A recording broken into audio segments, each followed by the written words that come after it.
nti tufuluma ebweru nga tulina ebyokulwanyisa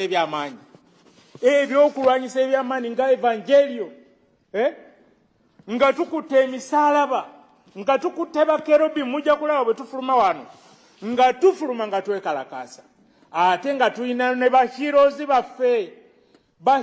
baffe ngani John the Baptist, Saint Nicholas, Mother of God, bonna nga tukola ki nga tufuluma nabo. Naye abamu ku bannaffe batulaba nga tufuluma n'abantu ng'abo bagamba nti abasodokisi basinza ebiki ebifaananyi.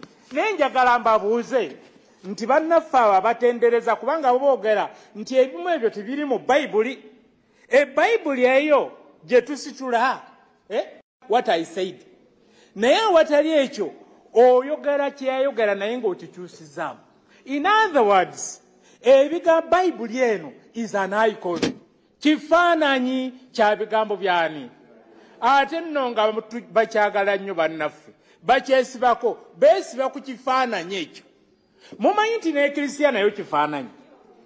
Ekirisiya kifaananyi bo basabira bweru mu miti. Ate n'emisalaba oluusi bateekako eyo musalaba ogwo oguteekebwa ku kyaki Yesu kwe yakomererwa zonna ki mubagambe babeere mu class bajje wano mu Ecclesia Orthodox Church babe nga tuli wamu.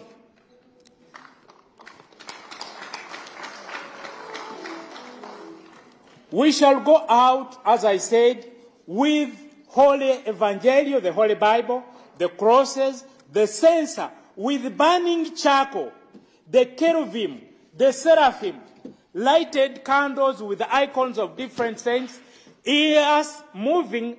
Ngate naffe tutambulira wamu naki. Naffe tuli icon, mukimanyi. Mumanyi nti muli bifaananyi. Oba mweyita bantu. Muli bifaananyi bya Katonda. We are just icon. Kakati mwena tuli batukuvu, si bwe kiri.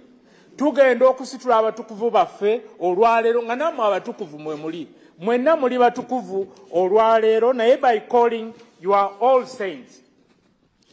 As we go out, we are doing a mission of fishing people as Jesus Christ sent out the 12 apostles and all the apostles.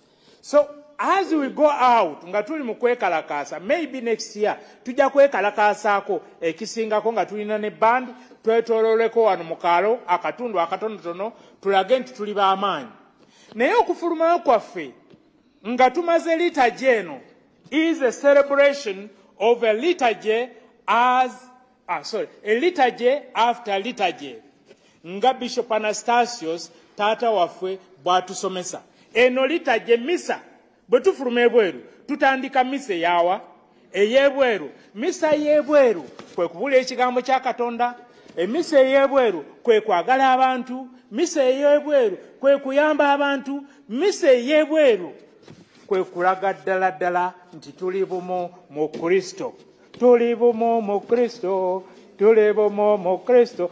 Naye mwogera tuli bumu mu Kristo naye nga tetusembera ku mmeeza emu mwogera biki ebyo.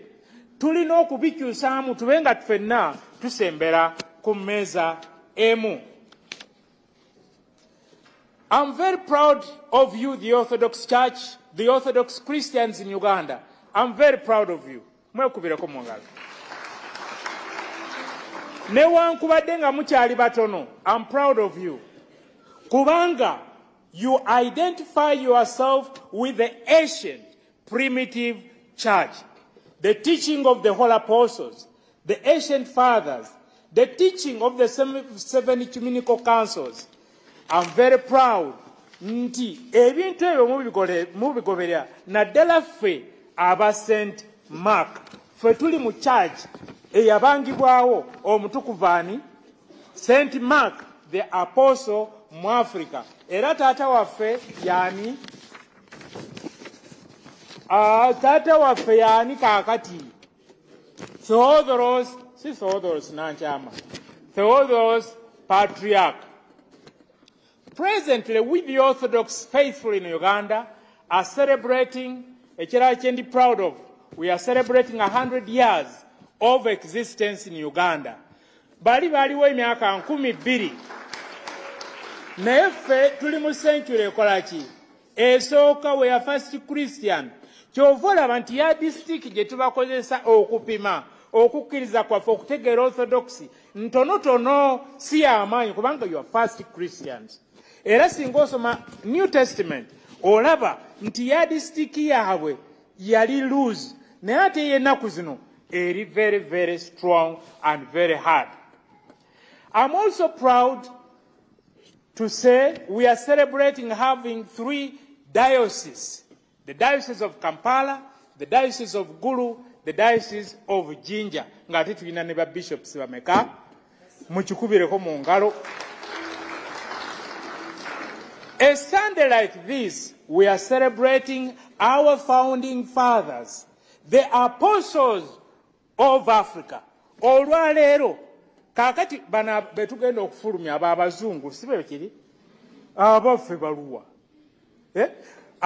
bana baffe sibe kiri naye naffe tulina abaffe olwaleero n'abyagadde tubafulumyeko nabo kakati mumpulirize bajjajjaffe abaatandika ekirisiya, those great men, Bishop Christopherus Pata mumukubireko mu ngalo.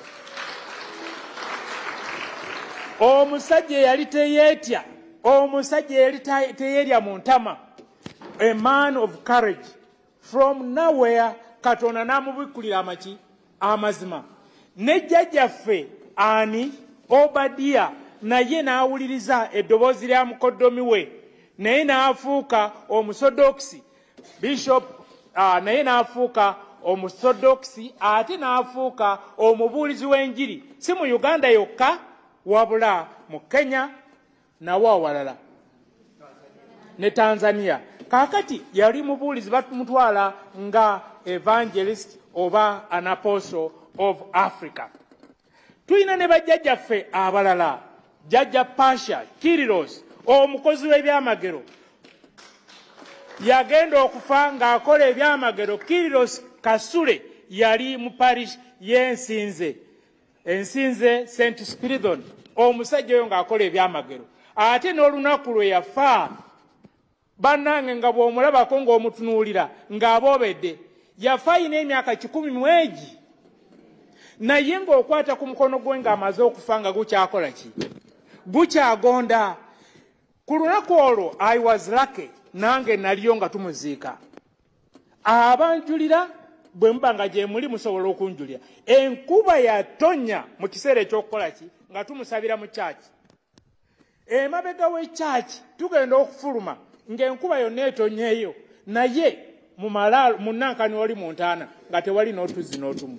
Isn't that a saint? Tulina omusajja omulala eyali teyeerya ntama, Father Fola Joachim. Father Fola Joachim nze mutwala nga taata waffe era ne maama waffe Ana mwagala okufa obufi. Naye yampa lesson one time gye nalaba nga baweereza esente ez'okumala ekirisiya naye ng'ekyaki tekola ki? Teggwa, buli naku teggwa.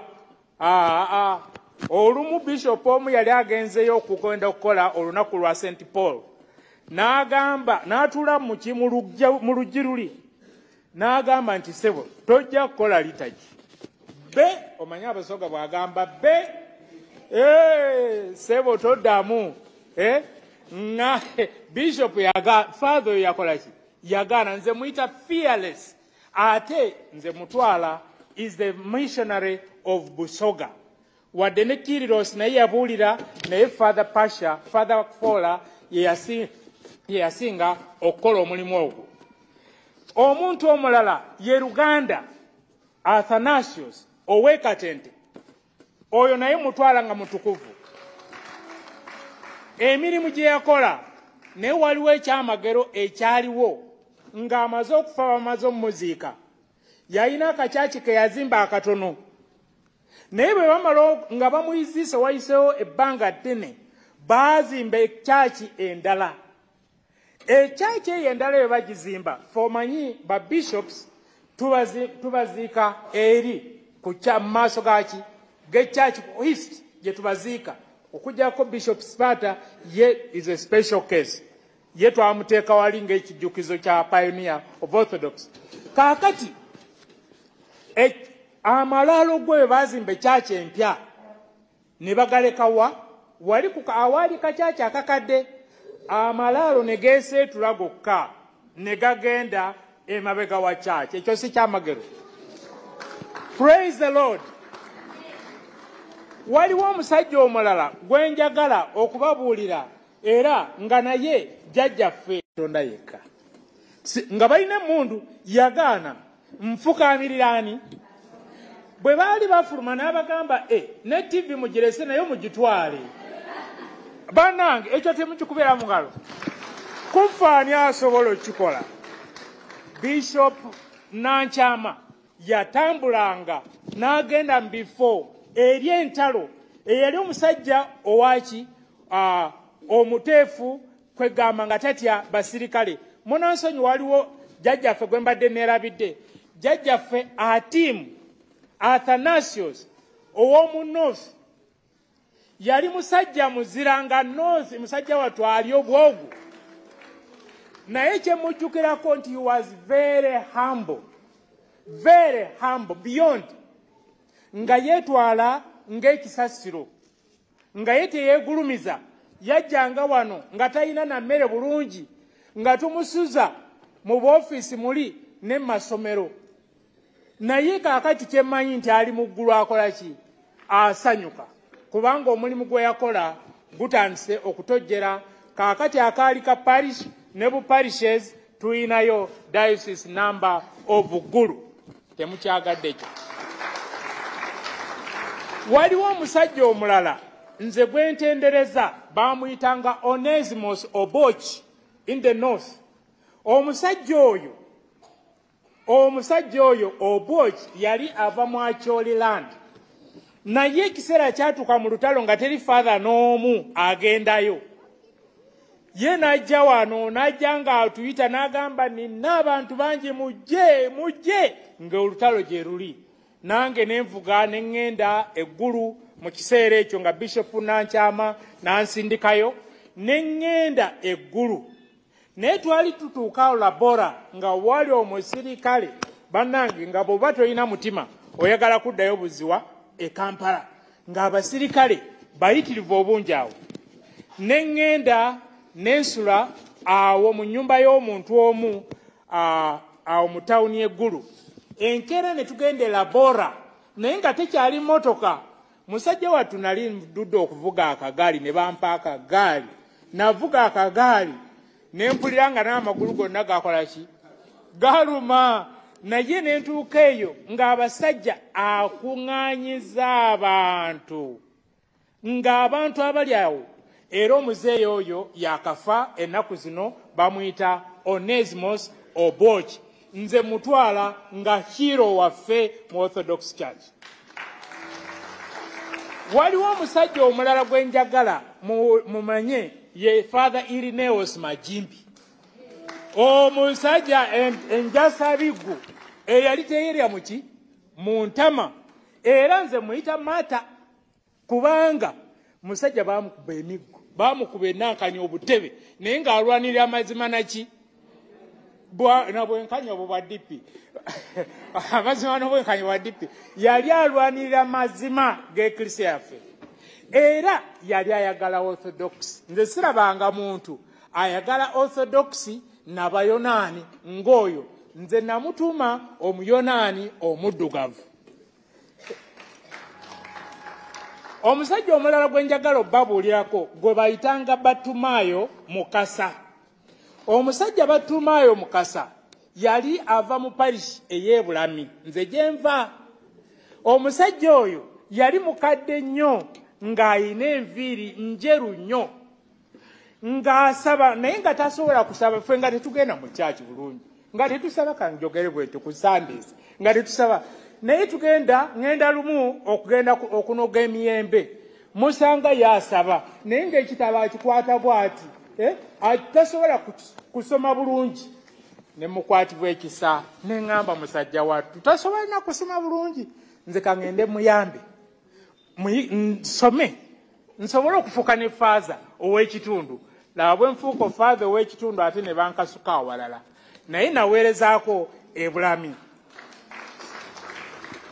Omusajja oyo yantendeka okuyingira mu bwa faaza ne faaza mulunga naye omusajja oyo njagala mbabuulire yali musajja ng'asaba nnyo.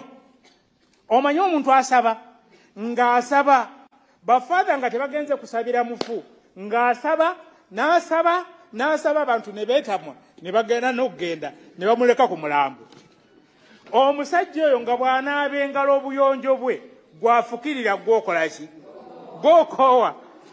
Omusajja oyo bwe yafa nze saasobola muziikako naye nga wayise emyaka 17 ng'amaze okufa amalaalo ge gayingiramu enkuba amazzi bagayita mukoka n'ayingira mu malaalo ge n'aloosa abantu nti amazzi ganyingiramu.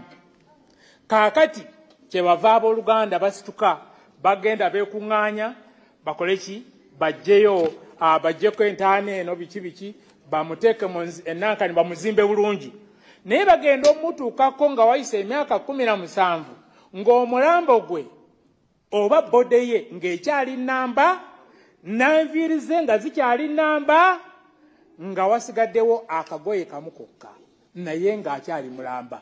Abo be tuyita abatukuvu. Waliwo n'abakazi abalala nze bentendereza. Waliwo omukyalo omu baali bamuyita Irene e Fort Portal.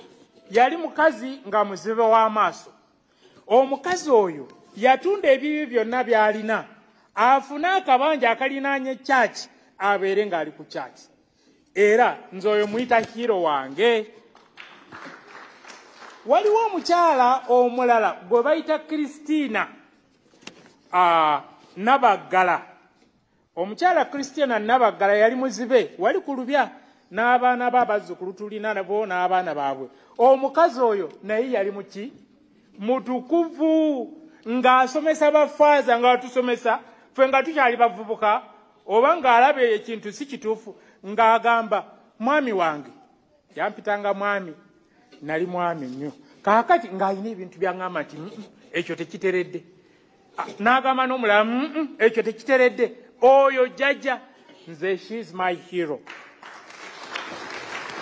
Waliwo n'omukazi omulala gwe njagala mumanye she was mu bakazi bonna abali njogeddeko naye she is the greatest hero, my greatest hero.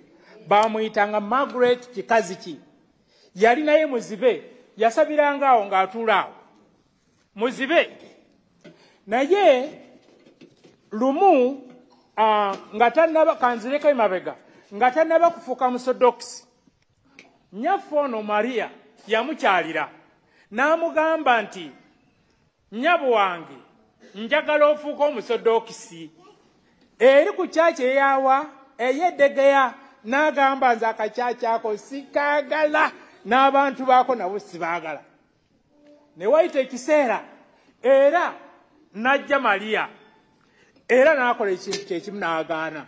Ku mulundi ogwokusatu n'amugamba mukazi gwe ombeeredde kiki mu kirooto ombeeredde kinaganyidde okugenda mu bantu abo sibaagala. Naye bw'azuukuka naye kuba mu kifuba n'agenda ewa eddegeya mu kyaki yaffe ey'eddegeya mu bukyaki obukadde obwo n'agenda bw'agenda n'asanga ekyaki yali nzigule n'asangayo iconi yani ya Maria n'ababuulira story n'abagamba mukazi oyo abadde ankyalira omukazi wuuyo ne bamubuulira nti oyo yennyina Katonda n'abatizibwa n'afuuka omuorthodox. Maama oyo eggaali yamutomera n'akola atya ne bamuzza ewaabwe ne bamujja wano kubanga yalabeera wano ne bamutwala ewaabwe sayidi z'entebe n'agaanayo n'agamba nze njagala kufiira ku kyaki. Naye ekirala kyemujjukirako nti namulabanga nga ne mugamba papazya oyogera biki papazia oyogera biki nangamba nyumya onyumya nani ne mama njogera ne mama ani Maria ye yali ayogera naye ng'amulaba talina maaso naye ng'amulaba ng'ayogera naye ng'asaba. Isn't that a saint? Abo saints bonna tubalina banna enjagala tulina bangi. Any orthodox so-called faithful yenne yeeyita omusodokisi naye ng'otya okweyita omwethodokisi nga balina abantu babuuza abasodokisi baluwa ate gwe ne weetulako totusaanira era tosaanira orthodox. You don't belong to the one holy Catholic and Apostolic Church. We need faithful who will help our mission through income generating. Bannange tukoye okusabiriza tuteekwa okweyamba kaakati bwe tunaatandika okulangirira abatukuvu baffe ojja kulaba bwe batandika naffe obutatukola ki obutatuyamba bajja kwagala batukuvu baabwe bokka naye njagala tuve mu gundi eyo eya begalism. Bishop Anastasios yagamba tuli international beggars. We should stop being international beggars. We must be ready to push the Orthodox faith and the mission forward, help the needy, be ready to be stoned, rejected, imprisoned, talked about as a bizarre, and you become ready martyrs. Mbagaliza mubeera abasodokisi ab'amaanyi ekifaananyi kya Kristo abatukuvu ba Katonda. Mukama abeere nammwe.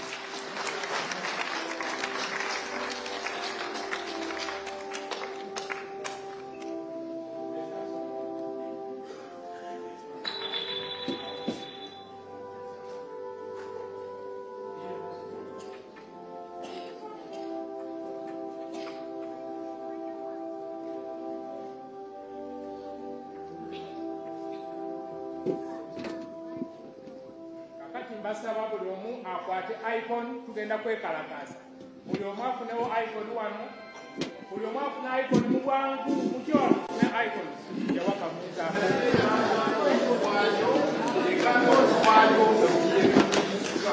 Omaloti otumala okomawo mumizaawo wano. Please take the icon. Tugenda kutambula. Tugenda na mmego. Eggwanga lya Katonda ekigenda mu maaso tuli wano ku Orthodox Church wano e Namungoona ku lutikko we tuli ne Ssaabasumba Muzeeyi akulembeddemu ekitambiro kya mmisa. Akaseera kano olwaleero lunaku lukulu nnyo mu Orthodox Church mu nsi yonna. Akaseera kano bagenda kukwata ebifaananyi by'abatukuvu oba eby'abatuukirivu bagenda kwekalakaasa bagenda kuyisa ebivulu. Goyinza okiyita okuyisa ebivulu naye mu kaseera kano buli omu nga wobalaba bagenda kukwata ebifaananyi by'abatuukirivu basobole okubeera nga beetooloola. Bagenda kukola omukolo ogw'okwetooloola Kereziya eno nga bakulembeddwamu Ssaabasumba yennyini yagenda okubeera nga abakulemberamu nga bakola omukolo guno. Olwaleero nga bwe nkutegeezezza nti lunaku lukulu nnyo mu Orthodox Church olw'okukuza obusodokisi mu nsi yonna, era nga egimu ku mikolo egikukolebwa bagenda kukwata ebifaananyi nga woobiraba eby'abatuukirivu. Tugenda kufuluma ebweru twetooloola Ekeresiya eno nga bakumba nga bagulumiza Katonda olw'ekirabo eky'abatuukirivu balina mu Ekeresiya eno ey'Abathodokisi. Ssaabasumba Muzeeyi yagenda okubeera nga akulemberamu omukolo guno nga bagenda kubeera nga bafuluma ebweru nga beetooloola Keresiya bakulembeddwamu ebitukuvu nga bw'obalaba bakutte ebifaananyi. Kati bagenda kufuluma ebweru. Okyali ku Bukedde TV mu puroguramu yaffe yawulira eddoboozi tuli mu kitambiro kya mmisa tuli ku lutikko wano Namungoona. Mukwano gwange nga we tuli mu budde buno obw'ekisiibo olwaleero wano mu Orthodox bakuza Sunday esooka mu budde obw'ekisiibo. Essimu ezo z'olaba mukwano gwange mu budde buno obw'ekisiibo tukubirizibwa okwegayirira ennyo okutoola ku byaffe ne tuwa abo abateeyinza.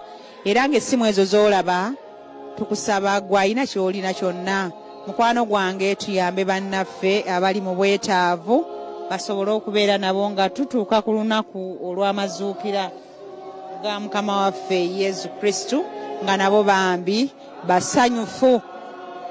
Omukolo guno gwe tuliko Ssaabasumba yakulembeddemu era tugenda kwetooloola keresi eno nga tukutte ebifaananyi eby'abatuukirivu. Sunday yesooka mu Orthodox mu budde buno obw'ekisiibo. Era tugenda kubeera nga tutambula nabo.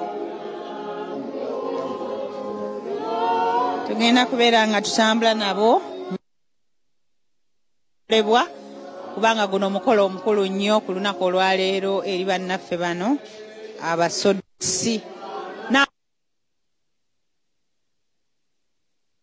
Tendereza Katonda olunaku olwaleero nkusaba egatteko olaba omukolo guno tugutambuza tutya.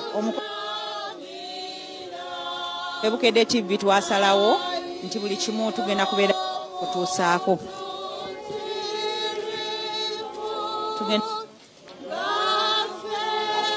Nga tukutte ebifaananyi nga bw'otulaba nga ne Sumba muzeeyi naye wali nnyo ku mukolo guno.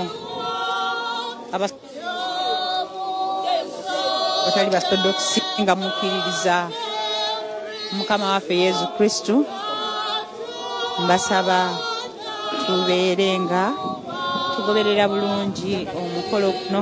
Ennyimba ziyimbibwa nga bwe bakutte ebipande.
Ate twegayira olw'Abakristo ab'Orthodox n'abooluganda baffe bonna mu Kristo.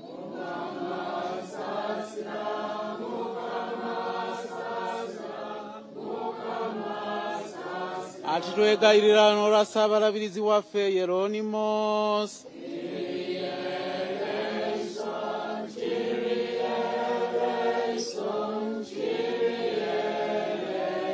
Atwegayirira olw'obulamu, emirembe, endasi, obusaasizi, okulokolebwa n'okuggyibwako ebibi n'ebyonoono by'abaweereza ba Katonda bonna, Abakristo ab'Orthodox abateefu, ab'ennyumba eno entukuvu n'abooluganda baffe bonna mu nsi yonna. Leison Kyrie, Leison Kyrie. Kubanga gw'oli Katonda omusaasizi era ng'ojjudde obwagazi eri abantu, era gy'olituwaayo ekitiibwa eri Kitaffe n'eri Omwana n'eri Omwoyo Omutuukirivu kaakano ne bulijjo n'okutuusa emirembe n'emirembe.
Otusaasire ayi Katonda ng'okusaasira kw'okungi bwe kuli tukwegayirira wulira era saasira.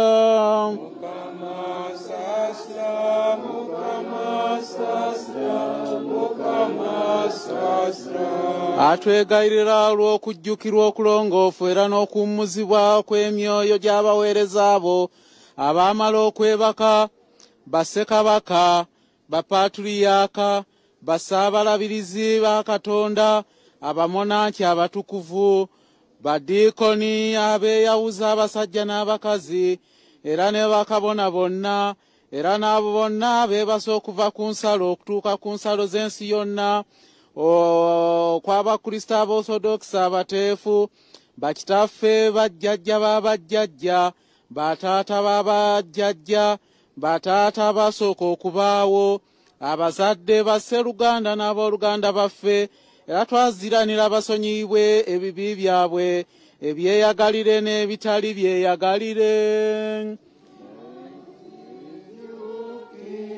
Ekijukizo kyamwe tekirikoma,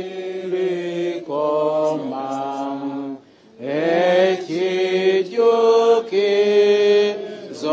kyamwe tekirikoma, ekijukizo kyabwe tekirikoma. Nga gwe kuzuukira obulamu era n'okuwummuzibwa kw'emyoyo gy'abaweereza abo abeebaka, ayi Kristo Katonda waffe, era gy'oli gye tussa ekitiibwa eri kitaawo ataliko masooka era n'omwoyo gw'omutuukirivu kayingo ow'ekiseera omugabi gw'obulamu leero naddiini okutuusa emirembe n'emirembe.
Atwegalwa olw'asaabalabirizi waffe Yeronimos n'abooluganda baffe bonna mu Kristo. Mukama ate twegayirira olw'eggwanga lyaffe lino eritya Katonda era n'olwa buli bufuzi era n'ab'obuyinza n'obukuumi bwaffe era n'olw'abaserikale baffe ab'oku lukalu ab'oku nnyanja era n'olw'abo ab'omu bbanga abatya Katonda bw'atyo Mukama Katonda alyoke abalwanireko era abazzeemu endasi mu buli ngeri yonna.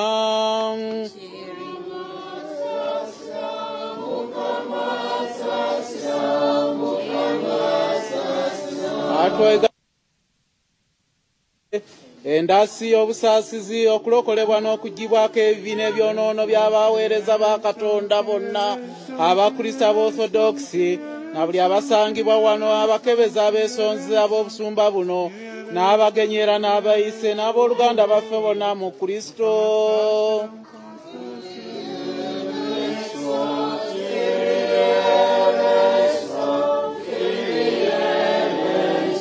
Era twegayirira okukuuma Eklisiya entukuvu era n'ekifo kino na buli kibuga n'ensi okuva mu kiruyi, kawumpuli, enjala, oluyiira, ebiso, okulumbibwa kw'omulabe, okusaanawo era n'okulwanagana kwa ffekka na ffekka.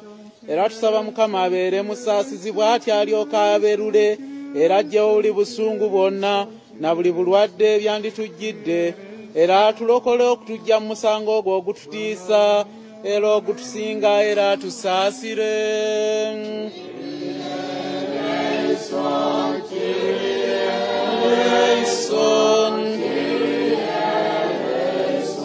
Era twegayirira Mukama awulire eddoboozi lyaffe aboonoonyi abamwegayirira era tusaasire.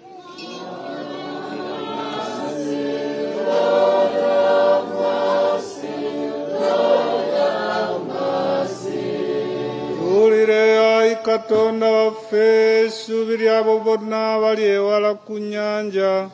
Ayi Omulokozi waffe era n'okutuddira mutuddiremu olw'ebibi byaffe era gy'oli gye tussa ekitiibwa eri Paatiri n'ery'Omwana n'ery'Omwoyo Omutuukirivu kaakano ne bulijjo n'okutuusa emirembe n'emirembe. Amiina. Twegayirire Mukama.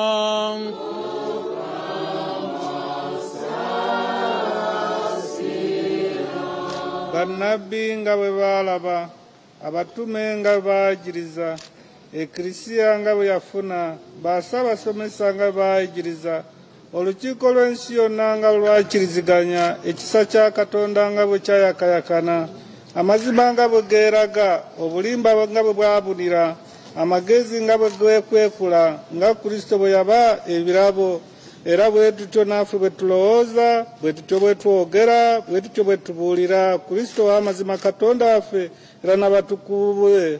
Tubassaamu ekitiibwa era nga mu byawandiikibwa mu kutegeera ne mu biweebwayo mu yeekaalu mu bifaananyi byabwe ebitukuvu, so tetubisinza naye ngaffe tusinza Katonda era Ssemanda, era nabo tubassaamu ekitiibwa, ate era bali n'abo tubassaamu ekitiibwa ng'abaweereza be, kubanga ye Ssemanda waffe n'abo era twaweebwa abaweereza be, kubanga ye Ssemanda waffe nabo era twaweebwa era ne tukkiriza okubavuunamira. Eno ye Eklisiya y'Abasodokisi, eno ye nzikiriza olukiiko lw'ensi yonna lwe yalagira. N'olwekyo ababuulizi bassaamu Katonda ekitiibwa mu ngeri y'oluganda era n'ey'okwagala, olw'obuzadde bw'ekitiibwa era n'ettendo ery'okutya Katonda bwe baalwanirira. Tubasuuta era nga bwe tugamba nti abo bonna abaalwanirira Orthodox, ba Ssekabaka abateefu, Bapatiyaka batukuvu ennyo, basaabalabirizi, abasomesa era abajulizi, abaatuzi b'ekigambo kya Katonda babeere n'ekijjukizo eky'emirembe gyonna. Ekijjukizo kyawe tekirikoma, ekijjukizo kyawe tekirikoma, ekijjukizo kyawe tekirikoma.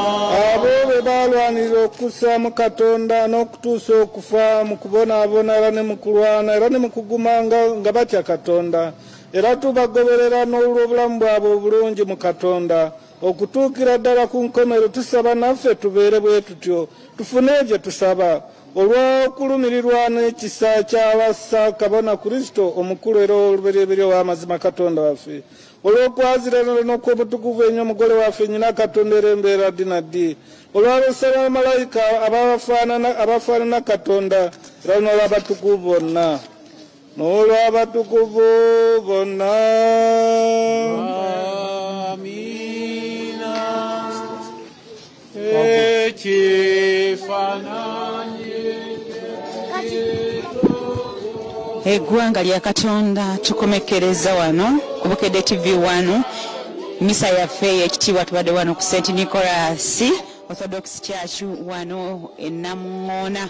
Tubadde ne Ssaabasumba Muzeeyi yatukulembeddemu misa ey'olunaku olwaleero nga ye Sande esoose ddala mu budde buno bw'ekisiibo obwa bannaffe Abathodokisi. Ekitegeeza kye tugenda ku celebratinga Easter eno ffenna bagenda kubeerawo ffe tugenda kusooka then bo eyaabwe bajja jjukuza ng'ennaku z'omwezi 16. Omukolo gwe tumaliriza kati akaseera kano gubadde gwa kwetooloola ekeresiya ng'olumu kwegyo emikolo egikolebwa nga bakuza olunaku olw'obusodokisi mu nsi yonna. Ssaabasumba Muzeeyi atukulembeddemu nga yegatiddwako ne bafathers abalala. Tuweebazizza nnyo mwenna ababadde batugoberera. Nyongera okubajjukiza nti tuli ku budde bwa kisiibo, tukubirizibwa okwegayirira ennyo okutoola ku byaffe ate n'okusiiba. Eyo n'ennamba nno eyitawo awo mukwano gwange gwoba olina ky'olina ne obanga olina ebintu byonna eyo gy'oli oba ngoye ez'otakyayagala otukubira bukubizi simu n'otugamba bannange nze nkuŋŋaanyiza ebintu mujje wano mu bikime n'ayina kyayina sukaali muceere sabbuuni mukwano gwange bambi tunyiikire okuyamba bannaffe abo naddala mu budde buno obw'ekisiibo. Ku Bukedde TV 1 tugenda kubeera nga tuvaayo naye okusinza kwaffe oba misa yaffe ekyagenda maaso tugenda kusigalayo ku Bukedde TV 1 ne misa. Mbasaba tweyongereyo Bukedde 1 ffe tuvuddeyo.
kyalo kyonna ekirungi era kyonna kiveeddwe patriarka ekyo kintu ekiriwo okubaza kusensa eri kantu ino omwana akalone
obulamu era n'olw'obulokozi bwabwe. Bw'atyo Mukama Katonda balwanirire abazzeemu endasimu gyonna era basambajje abalabe baabwe bonna n'ababalwanyisa wansi w'eggere lyabwe.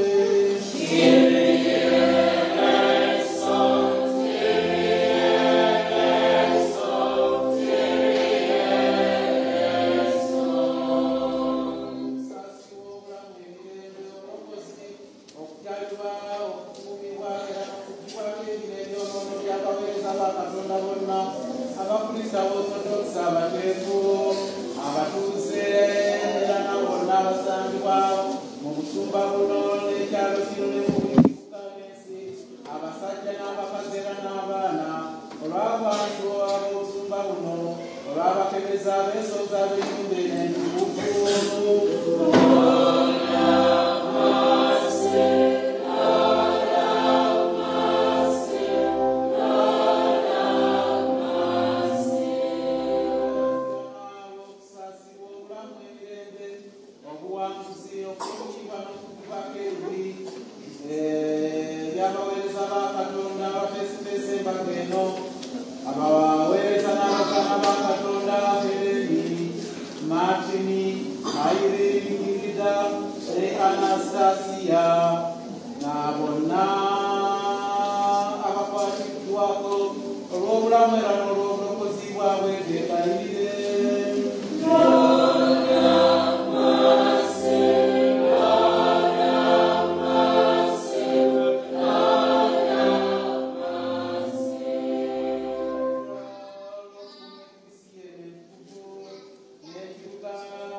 Sasira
byaze mu kibuga kino Kampala ne munsi y'Uganda yonna era n'abo abaanagiryangako abantu bo abakkiriza batukuze kubanga gwe otukuza era gwe ow'emikisa ensi yonna Kristo Katonda waffe era lyeri gwe gye tuwa ekitiibwa awamu n'ekitaawo ataliko masooka era n'omwoyo gw'omutuukirivu kayingirwe mu bw'obulamu kaakano ne bulijjo n'okutuusa emirembe n'emirembe.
ekyuma mutandika okusokola mu kutu mukozesa nnyo ebintu ebiyita mu kusokola mu kutu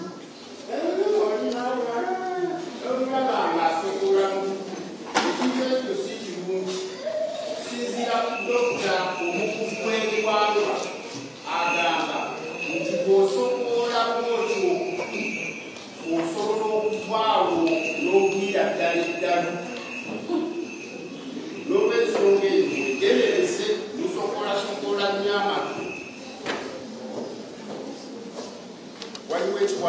wano nga Kasimba kivudde mu Uganda Christian Council nga kisaba buyambi kifunziza nze omuzungu musomye bonna n'enduza mu Uganda nga kisaba buyambi okubadduukirira okusobola okutuukiriza omukolo ogw'okwegattira awamu mu Uganda Christian Council nga bakuza olunaku olw'omusaalaba zijja kubeera nga ennaku z'omwezi 7 April lwe tujja okutambuza ekkubo ly'omusaalaba ffenna abeegattira mu nzikiriza ezikiriza Kristo esatu, the Roman Catholic, the Protestant and the Orthodox Church.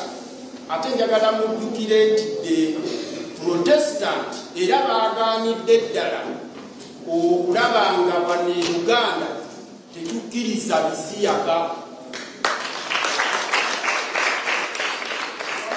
era bakkiriza okweyawulira ddala ku bazungu obutaddayo kubanyegako bwe baba bo basazeewo okuvuga empanka. Wano tetujja kukkiriza e Uganda okuvuga empanka era bw'olaba omuntu yenna ng'agezaako okwagala okuvuga livansi jangu ontu bw'obanga tukusaba okuwa obuyambi eri Uganda Christian Council tulina akawunti zino wammanga osobola okujja ne tuzikuwa okusobola okuteekako ssente ng'odduukirira obuyambi okusobola okubeera n'ekkubo ly'omusaalaba eddungi. Uganda Christian Council Centenary Bank akawunti eri 31000372 akawunti eyo esangibwa wali ku Mapeera Kampala Road. Osobola okuwa ssente ezo ng'okozesezza mobile money osaza kamunyenye 165 kadaala eyo ye merchant code. Eyo ye ya mobile money merchant code eri 154096 oba 154098. Bw'obanga weetaaza akawunti zino ntuukirira okusobola okuwaayo obuyambi eri Uganda Christian Council okusobola okuteekateeka omukolo ogwa Public Way of the Cross.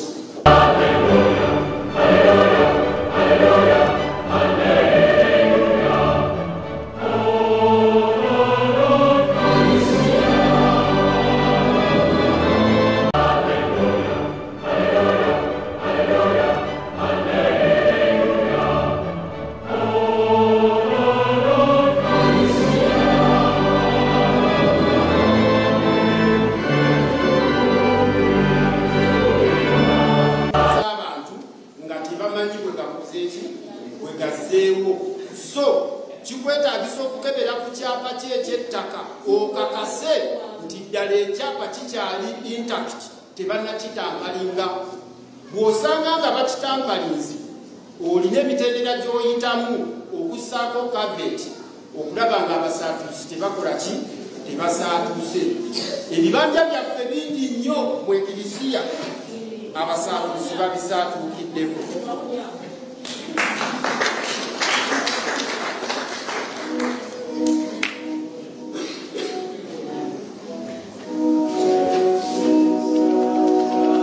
See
akaseera kano tulabye nga kakamu kabonero nga batukuza emigaati ne kati akaseera kano abaorthodox bali mu kugabanya ku migaati nga kabonero nayo nkola mu eklesiya y'abaorthodox. Era essaawa yonna tugenda kubeera nga tufuna Reverend Father Nicholas agenda kubeera nga atunnyonnyola obumu ku bubonero bwe tulabye olunaku olwaleero mu eklesiya nga tukuza olunaku lw'obusodokisi mu nsi yonna. Okujjukizaako tukyali wano ku St. Nicholas e Namungoona we tusinzidde leero okukuweereza ekitambiro kya misa ku lunaku olukulu ennyo mu eklesiya y'abasodokisi mu nsi yonna nga bakuza olunaku olw'obusodokisi. Ssaabasumba amaze okutukuza emigaati, kitujjukiza akabonero kaali Mukama waffe Yesu Kristo bwe yatukuza emigaati n'agigabanyaamu abayigirizwa be n'abantu ne balya ne bakuŋŋaanya n'ebisero 12. Era n'olunaku olwaleero bano be tulaba olunaku olwaleero be bakiikiridde abatume nabo kati bali mu babagamanyizaako emigaati. Okujjukizaako tukyali mu budde bw'ekisiibo. Leero abasodokisi batandise olunaku lwabwe olusoose mu budde buno obw'ekisiibo, ng'era ekisiibo nakyo ekyabwe kigenda kutwalira ddala ennaku 40 nga ekyabalala we kiri ekya40. Naye ekyenjawulo ku mulundi guno tetugenda kukuza nabo olunaku olw'amazuukira ga Mukama waffe Yesu Kristo. Bo olunaku olw'amazuukira bagenda dukuza ng'ennaku z'omwezi 16 omwezi ogwokuna. Ate nga ffe tugenda kubeera nga tulukuza ng'ennaku z'omwezi 9. Mwenna ababadde batwegasseeko mwebale nnyo, mwebalire ddala mu nsi yonna nga tukuza olunaku olw'obusodokisi mu Uganda. Essaawa yonna tugenda kubeera nga twogerako ne Ssaabalabirizi. Tugenda kubeera nga twogerako ne Ssaabalabirizi wa Uganda aliko obubaka obw'enkukunala bwagenda okubeera nga atuwa ate tunnakomekkereza kitambiro kya misa olunaku olwaleero. Tubadde wano ku St. Nicholas Orthodox Church e Namungoona bwe tusinzidde okutuusaako ekitambiro kya misa. Tugenda kubeera nga twogerako ne Ssaabasumba Muzeeyi agenda kubeera nga atubuulira ku lunaku olwaleero. Biki ebifuddeyo ku lunaku olwaleero? Lwaki tukuzizza olunaku luno olunaku olwaleero? Kutegeeza tugenda kubeera nga tetunnakomekkereza misa yaffe. Tugenda kubeera nga twogerako ne Ssaabasumba atubuulire lwaki bakuzizza olunaku olwaleero mu kitiibwa. Taata Ssaabalabirizi, Ssaabasumba, tukwaniriza ku Bukedde TV, twagala otubuulireko ku lunaku olwaleero. Bubonero ki oba byafaayo ki lwaki tukuzizza olunaku luno olwaleero lw'obusodokisi mu nsi yonna? Mulabe bwe muti bannaffe abandaba n'abampuliriza ku mikutu gyaffe wano mu Uganda. Enzikiriza yaffe entuufu ey'ekirisiya ya Kristo yeesingamizibwe ku kintu kimu ekikulu ennyo, ti omwana wa Katonda yafuuka omuntu. Mu ngeri gye yafuukamu, Mwoyo Mutuukirivu gwajjuza Bikira Mariya obusobozi, n'afuna olubuto, n'azaala omwana Yesu Kristo omulokozi era Katonda waffe. Omulokozi oyo yatuleetera obubaka obuva eri Katonda asobole okutuggya mu buwanguse, atuzze mu kubeera abaana ba Katonda ab'ekisa. Era wano omutukuvu Athanasius era nga yali Ssaabalabirizi wa Alexandria alinayo akantu kagamba akatukwatako ffe abakkiriza mu Kristo nti Katonda yafuuka omuntu asobole okufuuka Katonda. Kubanga ddala bw'obanga ofuuse omugoberezi wa Sitaani, tekiriiko kabuuzo obeerera ddala Sitaani, nga bwe mujjukira nti Yesu Kristo yagamba Peetero nti va mu maaso gange Sitaani. N'olwekyo ekirabo ekyo Yesu Kristo kye yatuleetera tufuuke abaana ba Katonda olw'ekisa kye, kirinamu amakulu ge tuzzeeko olwaleero okulaba nti tujaguza. Oyo Katonda afuuse omuntu, kuba mu butuufu Katonda talabika, Katonda mwoyo mwereere. Naye Katonda oyo afuuse omuntu alabika gye tuli. Kyava Yowaana atugamba nti twamulaba, twayogera naye, twalya naye, ate era nga kituufu yali ng'atambula, yali ng'abulira mu byalo ne mu bibuga, yali ng'akoowa, ate ne mu biseera ebimu n'akaaba n'okukaaba. Abajjukira kyaliwo eri Good ku ntaana ya Lazaro.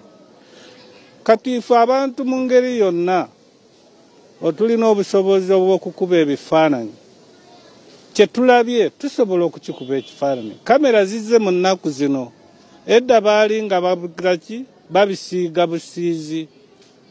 N'olwekyo abantu basobola okusiiga Katonda abeere nga alabika mu bifaananyi.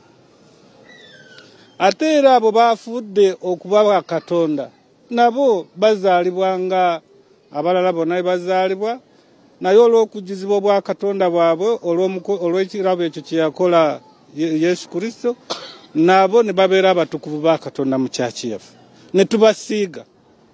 Kati mbadde naffe mu kyasa ky'omunaana nga tubadde naikonize mu kyaki, ne bavaayo ne bagamba nti wano si kituufu okubeera n'ebifaananyi mu kyaki.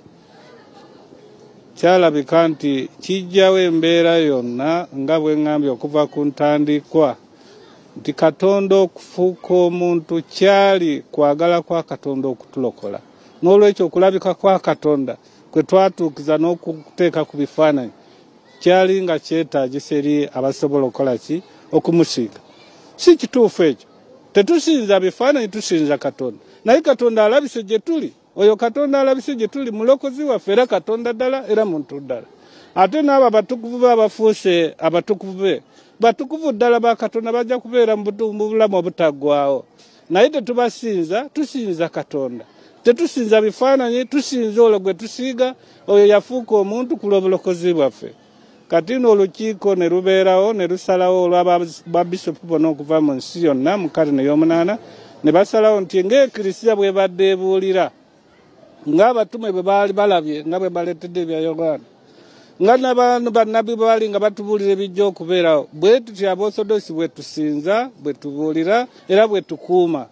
Lwe lunaku luno era tuyita na bonna abawulira obubaka bwa Yesu Kristo begatte ku bubaka obwo yatuleetera nti tufa okuva mu bantu aba bulijjo ne tufuuka abantu ba Katonda era abatukuvu b'Eklisiya, era babeera mu bulamu obw'emirembe. Lunaku lukulu nnyo eri nkyaki yaffe wano mu Uganda ne mu nsi yonna, kubanga bulamu bwe tuyitamu buno bwa kiseera, naye obulamu Yesu Kristo batuleetera bwa mirembe. Obuosodokisi wano bwe tujja bujaguza abo baalina amatwi ag'okuwulira basobole okuwulira, baveeyo bafuuke Katonda nga Katonda bwe yafuuka omuntu, naffe tusobole okufuuka Katonda. Mukama abeere namwe. Ssaabasumba, we tufulumye ebweru tulabye nga mukutte ebifaananyi nga mwetooloola Eklesiya. Kabonero ako kategeeza ki? Akabonero ako nziramu kyekiri kye ŋŋambye naye nga kankaddemu mu ngeri yonna. Ebifaananyi ebyo byasiigibwa, ebimu bya Bikira Maria, ebimu bya batukuvu, ebimu bya bannabbi, naye era nga kirimu n'ekya Yesu Kristo. Bwe tubikwata tuba tuggumiza olukiiko lwatuula mu kyasa ky'omunaana nga kigamba nti iconi zisaanidde okukozesebwa mu nsi, kubanga Katonda yakiraga mu ngeri ye.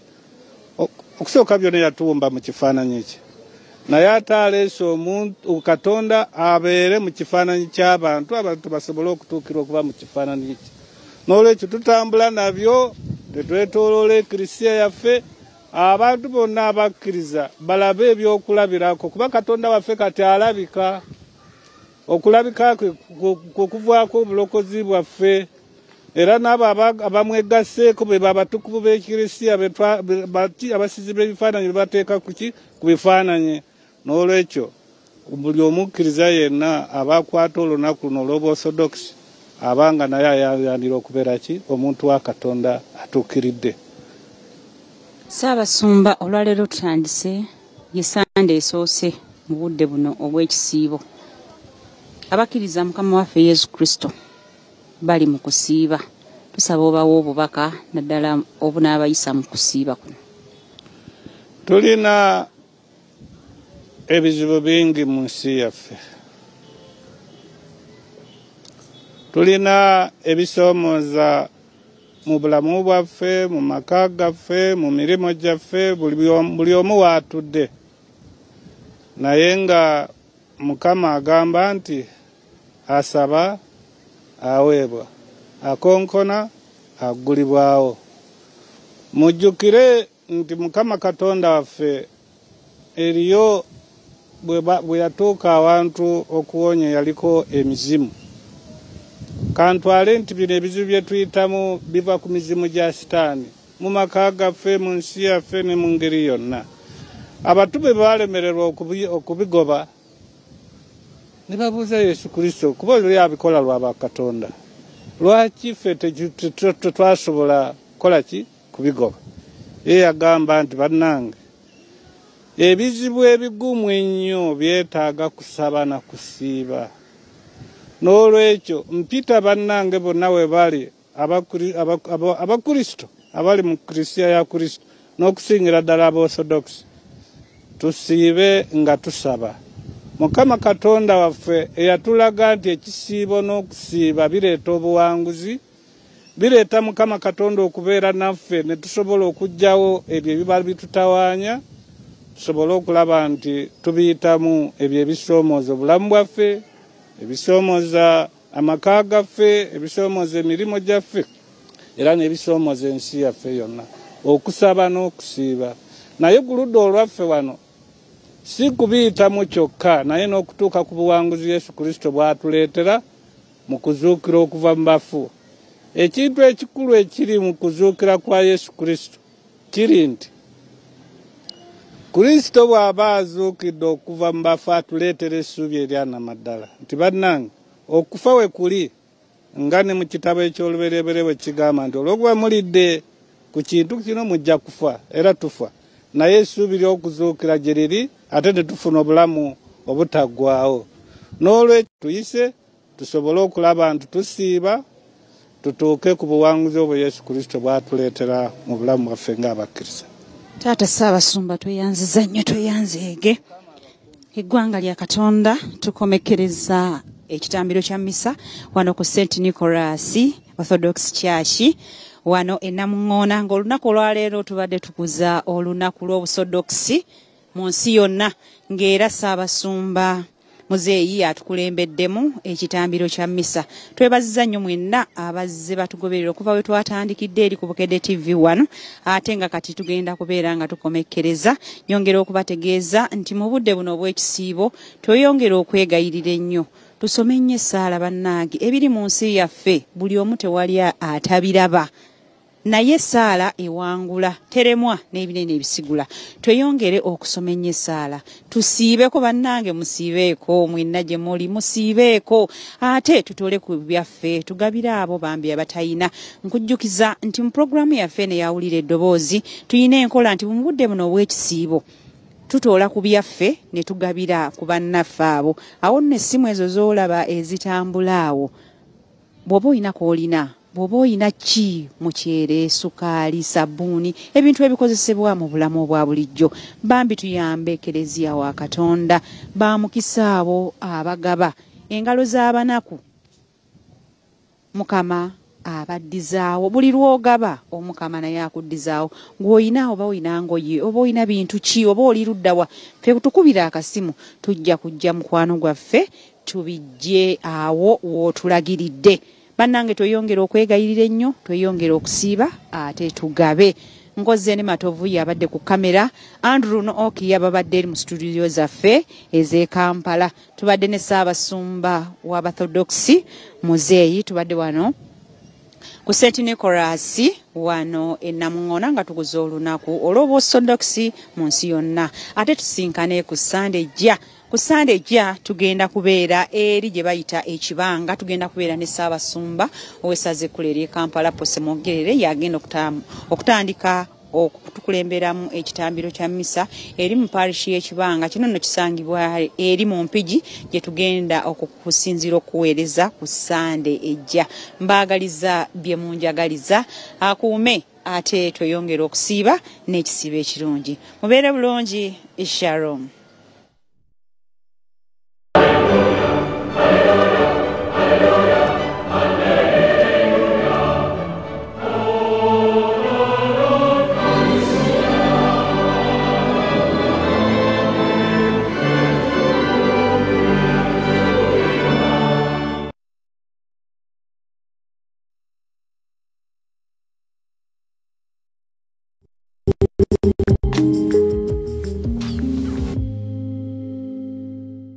Gossip is for amateurs. Yes. And indeed, they always question. He doesn't want to talk about body for money. All land belongs to the state. Yes, they will compensate you, but according to the rates. All new soul food on Urban. To survive. We bring you facts and dissect them to make sense. Ndoza si kyabwenkanya abaana baffe wano okubakozesa ebibuuzo bye bimu. Omwana ali wano e Kampala, amasannyalaze we gavaako, generator ng'etange. Bakola test eno, bakola ndala. We bring to you a new rice variety which is drought tolerant. In search of gold flakes. Enjoy your favorite shows that discuss national issues that impact society only on Urban TV. Find us on DSTV channel 288 and GoTV channel 375. Yongera okumanya ebirungi ebiri mu kwewonga eri Katonda. Atusenedde supu n'emmere. Kati byowulira bibulamu ebikusuza teweebase kifi. Funa obumanyi okuva eri abakugu. Abantu bano abalya enkolo z'ebitooke bamawanga mangi wabula nga gano okusinga gali mu ggwanga lya Ethiopia. Omusipi guno ddagala nnyo. Buli gy'olengera dooti eno bweti eryo ddagala. Tukyeyongera maaso okusomesa ebintu by'osaanidde okumanya ku finishing. Okulisa ente ebisagazi si kibi. Ente nakusinga nnyo y'amata ebyetaaga. Bwagamba nti ozaala kizaala ggumba, flax seeds ye solution. Tega omukutu gwa Star Times 225, omukutu gwa Zam TV 354 ne DSTV 378. Tosubwa agafa ku by'emizannyo. Ne bannabyamizannyo abakyasinze wano n'ebweru w'eggwanga. Manyi obuzibu bwe balina. Balowooza obuwanguzi bwe baafunanga luli emabega bagenda kuddamu babufune mu seconds 5 oba mu bbanga ttono.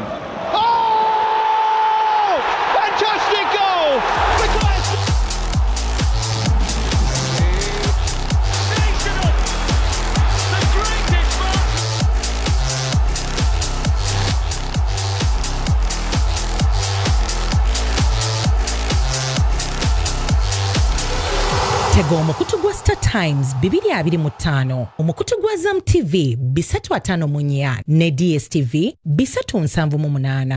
We bring you current, relevant, authentic, local and international news.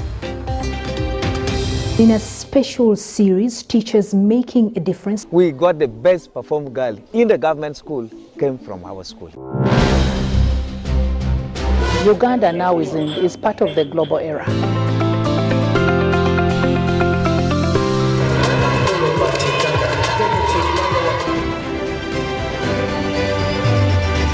Everyone in the world became Moroccan when we saw the performances of the national team. So that's it from Focus on Africa for today. Thanks for watching. It's not just news. We bring the world to you. Tune in to Urban TV on Star Times channel 130 and Zam channel 356.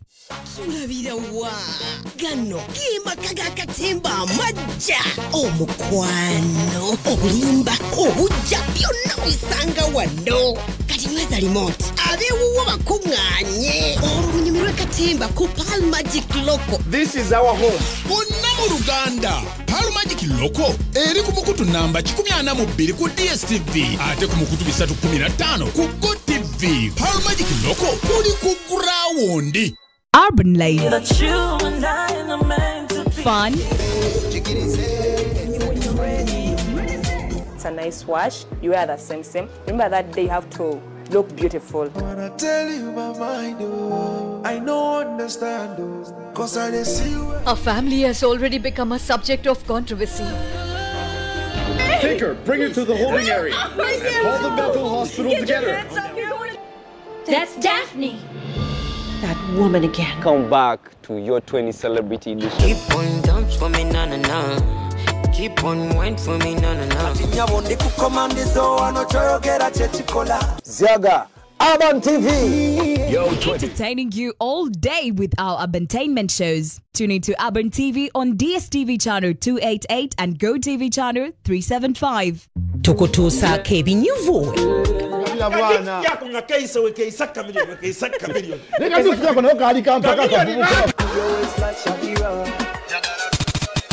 Okumanya teno show edibwamu buli sawa beli kitundu ezokumakya ate tubeerawo mpaka ku Saturday tujja kubanga tutambula paka ku Saturday. Muziki ku muziki. Mutambule mugende. Kazanyo ku kazanyo ne filimu ezaliko n'eziriko. Singing like a mad woman. Twasaze kubukede tu nate kubatera ukoda step dotas sinate. Abadde amanyide street kati alaba biti. Mukutugwaza TV 354 Go TV 378 ne DSTV 378.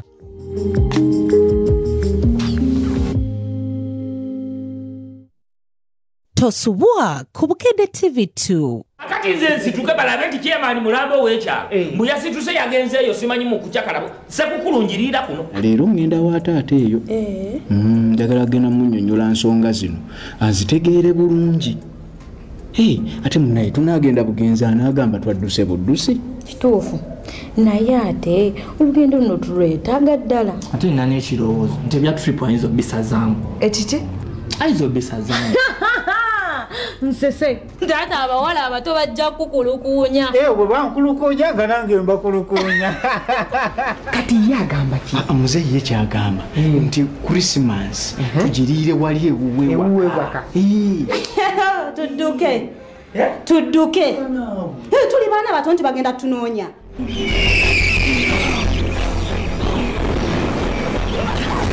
Eringa kizongereze eddiziddwa bujja eno yanjawulo nnyo. Tufudde app yaffe etuukidde nga yannamaddala. The new Vision Dict Experience kati etuumiddwa Vision Dict Experience. Ebiseera ebijja eby'empuliziganya biri wano ate nga bitangaavu. Wandiika buwandiise Vision Dict Experience app mu simu yo ofune obunyivu bwa app eddiziddwa obujja. Yeesigika edduka nga kizungirizi ate nga kuliko emikutu eminyivu egya TV ne radio empya ez'enjawulo. Wanula app eno ku App Store oba Google Play Store kati. Vision Dict Experience ebiseera by'empuliziganya ebitangaavu.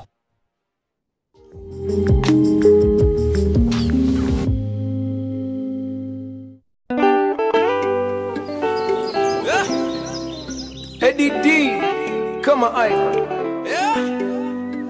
ndikuwachi gwe ampo bukumi ampisa mbitomi egwe sabalwanyi sirivawoli gwe yawandika olutambi lw'obulamu bwange byonna kwagera munnange nga bonda banninga bwendi sirina suubi walala yegwe suubi erikinane mamukama bomba kumpi eriso lyo lirinda yonna gyendiba abekise makubo ndibawangula enzigi mu makubo ndiziwangula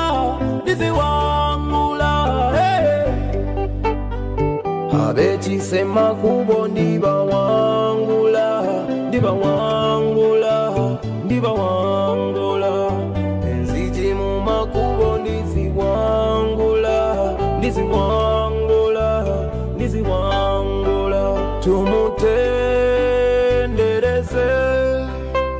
tutendereze omutonzi bwentunula najo nzijeyo wansi mu bikonge nina okukwebazanga ne bwe mbeera ng'essuubiri nzigwamu nzijukizanga nti plan zo ze zisinga bwe nkusobyanga lamuza kisa kyo tondeka kugwayo yadde nga ne mwanyo munnange nga bonda banninga bwendi sirina ssuubi walala yeggwe ssuubi teri kinannema mukama bomba kumpi eriso lyo lirindaba yonna gye ndiba abekise makubo ndibawangula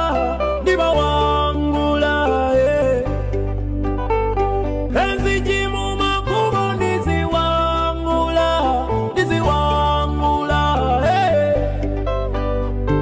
abekise makubo ndibawangula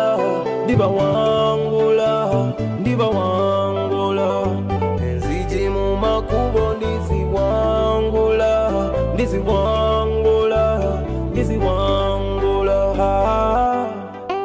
sembeza ndeka kumpi mukama sembeza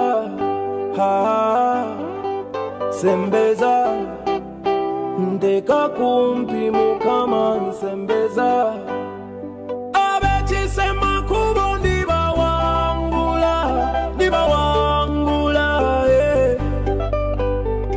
enzigi mu makubo ndiziwangula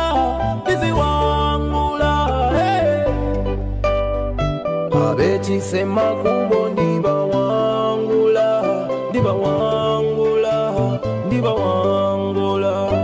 enzigi mu makubo ndiziwangula